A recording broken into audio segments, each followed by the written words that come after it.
Advance அக்கௌண்டிங்கில் BCom first இயரில் வந்து ஒரு கொஸ்டின் பார்க்கலாம். Define accounting standard. சரி, இதில் 2 வேர்ட்ஸ் இருக்குது. அக்கௌண்டிங்னா நமக்கு ஓரளவு தெரியும். அதாவது ஜேர்னல் என்ட்ரி பாஸ் பண்ணுறதுலேருந்து how do you post ledger, which is basically how do you value the transactions, okay? Then presentation of financial statements, then what do you disclose in the financial statements. So this is accounting, okay? Yeah? That means recording of transactions, measurement or valuation, financial statement and a disclosure.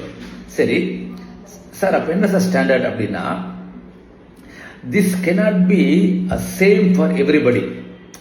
ஏன்னா there are different types of industries. இப்போ manufacturing and ப்ரொடக்ஷனுக்கு one type requirement இருக்கும், பேங்க்ஸுக்கு ஒரு requirement இருக்கும். ஏன்னா banks deal with public money, correct? இப்போ service companies இருக்குல்ல, they don't have any production or manufacturing.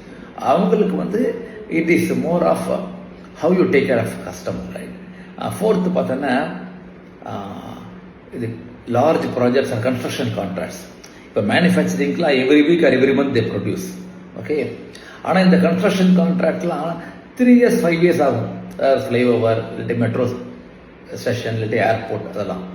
அப்போ அந்த 3 yearsக்கு how do you record revenue, how do you account expenditure, அதுக்கு ஒரு செப்பரேட் செட் ஆஃப் ஸ்டாண்டர்ட் இருக்கும். சார் அதனால தான் நீங்கள் அக்கௌண்டிங் ஸ்டாண்டர்ட் பார்த்தீங்கன்னா 1 2 3 4 வேரியஸ் நம்பர்ஸ் இருக்கும் and various types of requirements இருக்கும், ஓகேயா? ஸோ இப்போ புக்கில் வந்து பார்த்துடலாம். Accounting standards are a set of principles and procedures, PNP ஞாபகம் வச்சுக்கோங்க, okay? Principles and procedures that say how financial transactions are recorded, okay, measured, presented and disclosure. சரி sir, இதெல்லாம் பண்ண என்ன சார் யூஸ் அப்படின்னா, who is the reader of the financial statement? ஒரு 3-4 பேர் சொல்லலாம். First, your own company. Second, all the shareholders. Then third, bank if you borrow money. Fourth, big suppliers.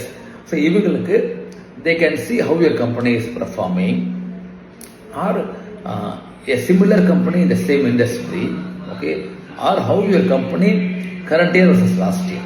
So it provide a framework, okay, consistent and comparable financial reporting, consistent and comparable financial reporting. So இந்த பாயிண்ட்டும் அந்த முதல்ல சொன்ன 4 pointsமே மேலே எழுதியிருக்கேன், okay?